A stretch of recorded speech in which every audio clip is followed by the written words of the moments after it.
So currently I'm working on a machine cover.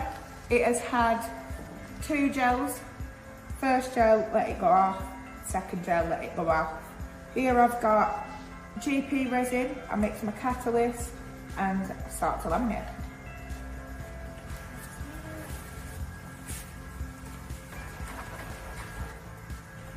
To line it all up, make sure it's all in the corners, make sure we've got some dangling over the edge for when we're ready to extract it.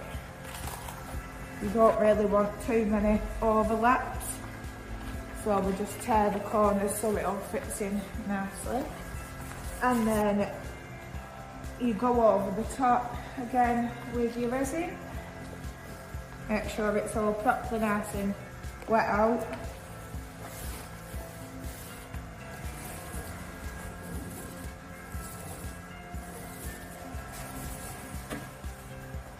So with this one I've got 2 ounce glass, which is a lot thicker. Other stuff I might use 1 ounce, just depends on the product. And then wet it all out again. Yeah. This is what the product will look like on the gel side once you've extracted it from the mould.